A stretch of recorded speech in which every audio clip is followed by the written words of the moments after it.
পক্ষ বিপক্ষের কথা তুলে ট্যাগিং এর রাজনীতি করেই তো আমাদের তরুণ প্রজন্ম স্লোগান তুলেছিল, তুমি কে আমি কে, রাজাকার রাজাকার। এই স্লোগান তুলতে তো বাধ্য করেছিল ফ্যাসিস্টরা। আবার যদি আজকের যুগে কেউ মৌলবাদীদের হাতে ক্ষমতা দেওয়া হবে না, এই কথা তো শেখ হাসিনা বলেছিল, এই কথা তো ইন্ডিয়া বলেছিল, সেই কথা যদি আজকেও বলে আবার বলা হবে তুমি কে আমি কে, মৌলবাদ মৌলবাদ বলে স্লোগান। আমরা পরিষ্কার বলি, বাংলাদেশ নিয়ে এখন আর কেউ এটা বলবেন না। আমি এখন এটা বলতে শুনি, এটা বললে আমাদের কষ্ট লাগে, দেশটা কারো ভাবেন না।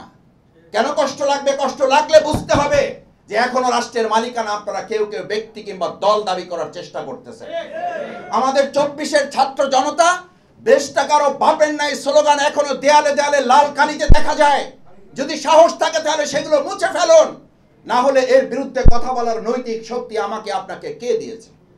আমি আজকে এই কথা এই জন্য বলছি ভাইয়েরা, 2024-এর জুলাই আগস্টের গণ অভ্যুত্থান পরবর্তী আমরা সেই 71-এর পরেও দেখেছি আমাদের মুক্তিযোদ্ধা, তাদের সন্তান, তাদের মেয়েকে লাঞ্ছিত করা হয়েছিল, তাদের বাড়িঘর দখল করা হয়েছিল। ঠিক একইভাবে 24-এর এই জুলাই আগস্টের গণ অভ্যুত্থানের পর এখন হান্নান মাসুদকে কেন আক্রান্ত করা হবে? কেন আমাদের শহীদ পরিবারের সন্তান তার মেয়েকে পটুয়াখালী কবর জিয়ারত করার মতো একটা স্পর্শকাতর জায়গায় কেন আমাদের মেয়েকে লাঞ্ছিত করে তার ইজ্জতহানি করা হবে? কে করেছে, কারা করেছে, চিহ্নিত করে তাদের গ্রেফতারের ব্যবস্থা করতে হবে। এগুলো 71-এর সেই পরবর্তী চেতনা, দৃষ্টিভঙ্গি, একই পরিকল্পনার একই ছকে যারা হাঁটছেন। মানুষ এখন কথা বলতে শুরু করেছে, যেই লাউ সেই কদু।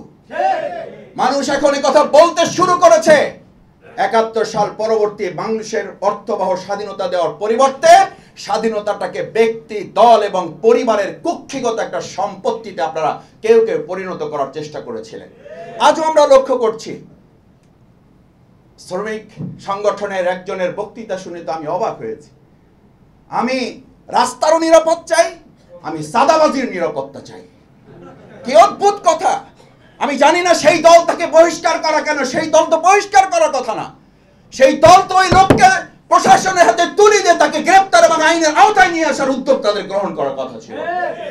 আমরা তো একথাও শুনতে পাই 71 পরবর্তী ওই দলটি তা করেছিল, এটাই তো করেছিল যে আমাদের বিরুদ্ধে দেশ আমাদের, এটা আমরা স্বাধীন করেছি, আমরা যা বলবো তাই হবে। বিগত 15 বছর আমরা তাই শুনেছি। 2024 পরবর্তী আমরা একই কথা শুনতে পাচ্ছি, আমার নেতাদেরকে গ্রেফতার করা হলে আমার অনুমতি ছাড়া থানা ঘেরাও করা হবে।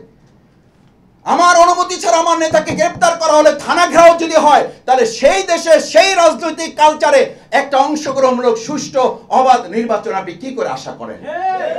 রাষ্ট্রীয় সংস্কার তো পরে, আমরা তো রাজনৈতিকভাবে এই সমস্ত দলগুলোর মধ্যে নিজেদের কর্মীদের সংস্কারের ছিটাফোঁটাও এখনো লক্ষ্য করি নাই। বরং সেই চাঁদাবাজি রাজনীতি, সেই দখলদারিত্বের রাজনীতি, সেই থানা ঘেরাওয়ের রাজনীতি, সেই পুলিশ পেটানোর রাজনীতি, সেই আমাদের প্রতিষ্ঠানগুলোকে বিতর্কিত করার রাজনীতি, একের পর এক আমরা কেউ কেউ কোথাও কোথাও চালিয়ে যাচ্ছি। সম্মানিত ভাই এবং বন্ধুগণ, প্রধান অতিথি, বিশেষ অতিথিবৃন্দ বক্তব্য রাখবেন। আমি শুধু অনুরোধ করতে চাই, 71 এবং